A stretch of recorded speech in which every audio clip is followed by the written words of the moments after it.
नमस्कार। आकाशवाणी जयपुर अजमेर से प्रस्तुत हैं प्रादेशिक समाचार।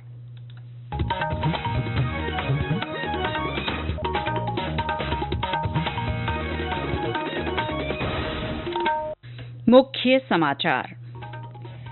जयपुर में हुए गैस टैंकर हादसे में मृतकों की संख्या बढ़कर 11 हुई। 14 की हालत गंभीर। मृतकों के परिजनों और घायलों के लिए प्रधानमंत्री और मुख्यमंत्री ने राहत राशि देने की घोषणा की। जैसलमेर में राज्यों के वित्त मंत्रियों और आला अधिकारियों की प्री बजट बैठक जारी। जीएसटी काउंसिल की 55वीं बैठक कल। राज्य विधानसभा का काम अगले सत्र से पूरी तरह पेपरलेस होगा। और राजस्थान पुलिस और स्टेट बैंक ऑफ इंडिया के बीच पुलिस के सैलरी पैकेज पर एमओयू हुआ।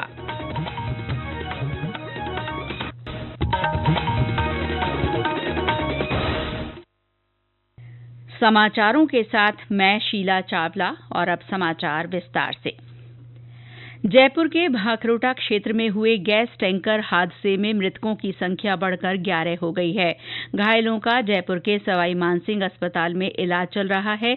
इनमें से 14 की हालत गंभीर बनी हुई है। एसएमएस अस्पताल के अधीक्षक डॉक्टर सुशील भाटी ने बताया कि विभिन्न विभागों के सहयोग से सभी मरीजों के उपचार के लिए विशेष इंतजाम किए गए हैं और नियंत्रण कक्ष भी बनाया गया है। एसएमएस अस्पताल में सुबह से लेकर अब तक 10 डेथ हो चुकी हैं, जिसमें से 5 तो ब्रॉड डेड थे और 5 की यहाँ इलाज के दौरान डेथ हुई है। अभी प्रेजेंटली 29 पेशेंट यहाँ पर बर्न वार्ड और बर्न आईसीयू में एडमिट हैं। इनमें से करीब 14-15 पेशेंट ऐसे हैं जो काफी सिक हैं। डॉक्टर्स पूरी अपनी मुस्तैदी के साथ में समन्वय बनाते हुए, जिसमें burn department, surgery department, anaesthesia department, eye department, सभी के डॉक्टर्स वहाँ पर लगे हुए हैं। और इसको देखते हुए नर्सिंग स्टाफ की संख्या और वार्ड बॉय स्वीपर्स की संख्या भी यहाँ बढ़ा दी गई है। उस पूरे एरिया को अपन ने थोड़ा सा आइसोलेट कर रखा है ताकि पेशेंट्स को इन्फेक्शन का उसके चांसेस कम से कम हो। अभी परिजनों को और बाहर से आने वालों को भी नहीं मिलने दिया जा रहा है। इसके अलावा एक कंट्रोल स्थापित किया हुआ है। एडमिट थे उनमें से 5 तो आइडेंटिफाई थे। जो 5 वहाँ से डेड बॉडी आई है वो बुरी तरह से जल चुकी थी, उनका भी आइडेंटिफिकेशन नहीं हुआ है। प्रशासन अपने स्तर पर कार्रवाई कर रहा है। एक घायल व्यक्ति की मृत्यु जयपुरिया अस्पताल में हुई है। प्रधानमंत्री नरेंद्र मोदी ने मुख्यमंत्री भजनलाल शर्मा से फोन पर बात कर दुर्घटना की जानकारी ली। उन्होंने केंद्र सरकार की ओर से हर संभव सहायता का आश्वासन दिया। प्रधानमंत्री ने मृतकों के परिजनों को प्रधानमंत्री राष्ट्रीय राहत कोष से 2-2 लाख रुपए की अनुग्रह राशि देने की भी घोषणा की। वहीं घायलों को 50,000 रुपए दिए जाएंगे। इससे पहले राज्य सरकार ने भी मृतकों के परिजनों और घायलों को सहायता राशि देने की घोषणा की। मृतकों के परिजनों को 5-5 लाख रुपए और गंभीर घायलों को 1-1 लाख रुपए दिए जाएंगे। उद्योग मंत्री राज्यवर्धन सिंह राठौड़ ने अस्पताल पहुंचकर घायलों की कुशलक्षेम पूछी। इसके बाद उन्होंने मीडिया से बातचीत में हादसे के कारणों और उससे हुई जनहानि के बारे में विस्तार से जानकारी दी। अजमेर जयपुर हाईवे के ऊपर एक बहुत ही दुखद, एक बहुत ही खतरनाक हादसा हुआ। एक जो ट्रॉलर था उसने ओवरटेक करते वक्त एलपीजी कैरी करने वाला जो ट्रक था उसमें जाकर टक्कर मार दी। उसके नजदीक बस भी खड़ी हुई थी, उसके नजदीक दूसरी गाड़ियां भी थी। करीब 901 मीटर तक इसका जो रिसाव हुआ एकदम, उससे धमाका हुआ, उससे बहुत से लोग जल। ऐसी गंभीर स्थिति के अंदर हमारे पुलिसकर्मी, वहां पे लोगों ने तुरंत सहायता दी। इवैक्यूएशन हुआ, अस्पतालों में इनको लेके गए। हमारी प्रार्थना है परिवारजनों के साथ, जो विक्टिम्स है उनके साथ में, कि वो जल्द स्वस्थ हो। इससे पहले विधानसभा अध्यक्ष वासुदेव देवनानी ने भी एसएमएस अस्पताल पहुंचकर घायलों की हालत की जानकारी ली। जैसलमेर में आज राज्यों के वित्त मंत्रियों और वित्तीय प्रबंधन से जुड़े आला अधिकारियों की प्री बजट बैठक आयोजित की जा रही है। केंद्रीय वित्त मंत्री निर्मला सीतारमण बैठक की अध्यक्षता कर रही हैं। उप मुख्यमंत्री दया कुमारी भी इसमें हिस्सा ले रही हैं। बैठक में गोवा, हरियाणा, जम्मू कश्मीर, मेघालय और ओडिशा के मुख्यमंत्री भाग ले रहे हैं। इसके साथ ही अरुणाचल प्रदेश, बिहार, मध्य प्रदेश और तेलंगाना के उप मुख्यमंत्री भी इसमें मौजूद हैं। बैठक के दौरान राज्यों के वित्त मंत्री अगले साल 1 फरवरी को पेश किए जाने वाले बजट के लिए अपनी सिफारिशें पेश करेंगे। श्रीमती सीतारमण कल जीएसटी काउंसिल की 55वीं बैठक लेंगी।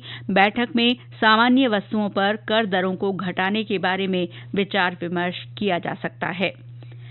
राज्यपाल हरिभाऊ बागड़े ने कहा है कि विद्यार्थी शिक्षा के साथ साथ जीवन कौशल भी हासिल करें। वे आज नवी मुंबई में अखिल भारतीय पश्चिम क्षेत्र कुलपति सम्मेलन में बोल रहे थे। उन्होंने कुलपतियों का आह्वान किया कि वे भारत को विश्व की ज्ञान महाशक्ति बनाने की दिशा में काम करें। सम्मेलन में राजस्थान, महाराष्ट्र, गोवा और गुजरात के विश्वविद्यालयों के कुलपति भाग ले रहे हैं। मुख्यमंत्री भजनलाल शर्मा ने आज कोटपूतली बहरोड जिले के नीमराणा में उद्योगपतियों से मुलाकात की। मुख्यमंत्री ने क्षेत्र के विकास के लिए ज्यादा से ज्यादा निवेश का आह्वान किया।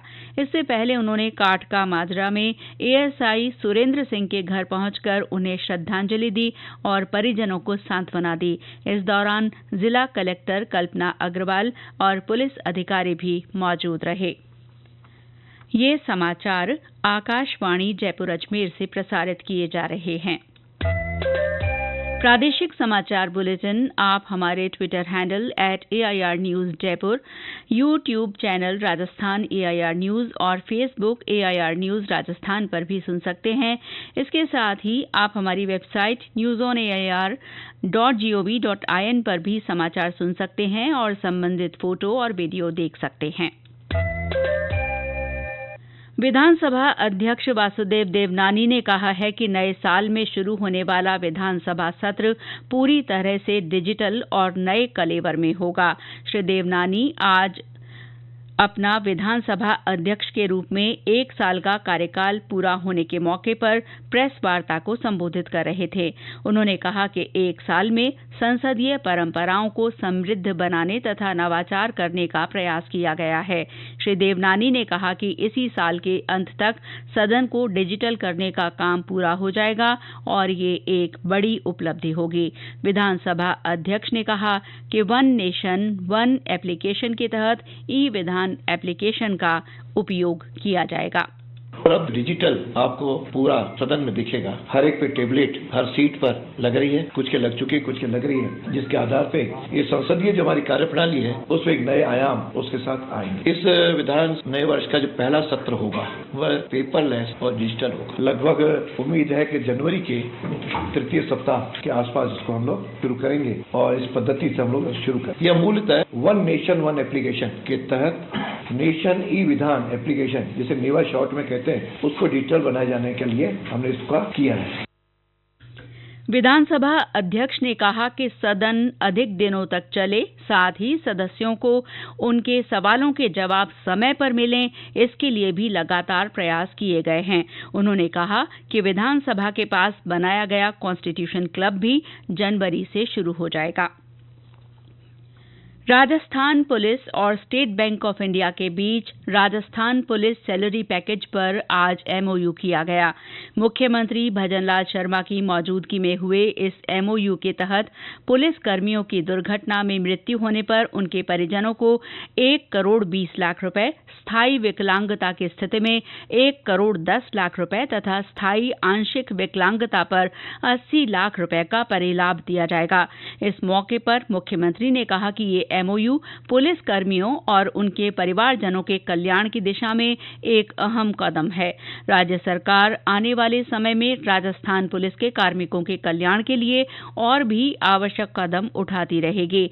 इस एमओयू के तहत पुलिस कर्मियों को हवाई यात्रा में दुर्घटना होने पर 2 करोड़ 70 लाख रुपए, प्लास्टिक सर्जरी या बर्न के मामलों में 10 लाख रुपए, एयर एम्बुलेंस के लिए 10 लाख रुपए और एम्बुलेंस के लिए 50,000 रुपए के भुगतान का प्रावधान है। ये सभी परिलाभ ऑन ड्यूटी और ऑफ ड्यूटी दोनों स्थितियों में दिए होंगे।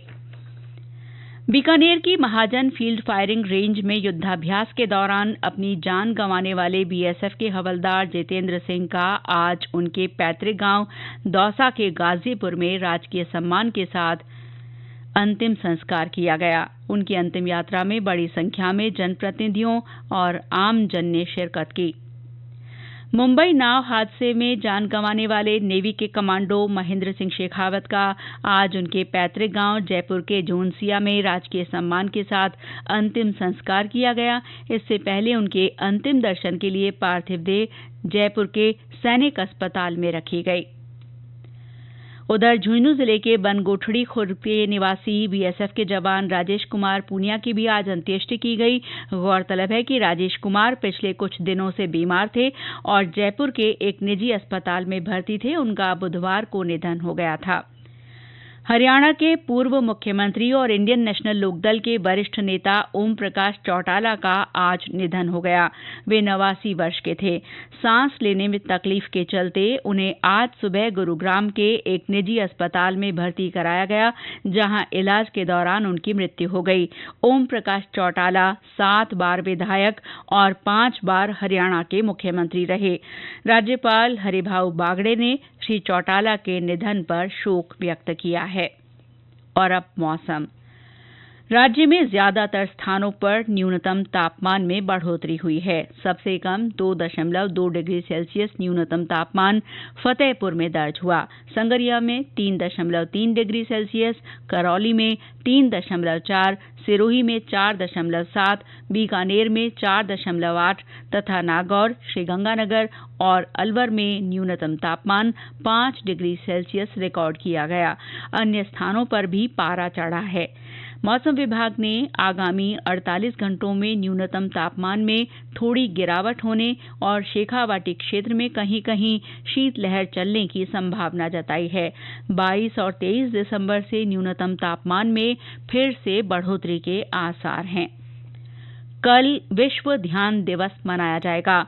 ये विश्व में कल्याण, शांति और जागरूकता को बढ़ावा देने के लिए एक वैश्विक पहल है।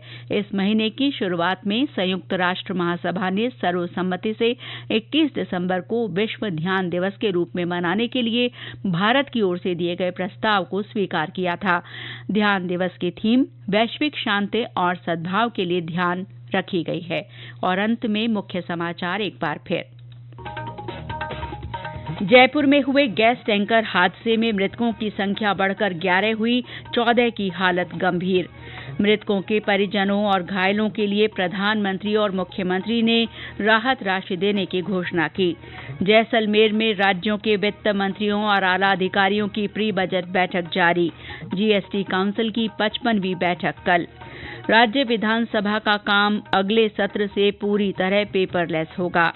और राजस्थान पुलिस और स्टेट बैंक ऑफ इंडिया के बीच पुलिस के सैलरी पैकेज पर एमओयू हुआ। इसके साथ ही प्रादेशिक समाचार बुलेटिन समाप्त हुआ। नमस्कार।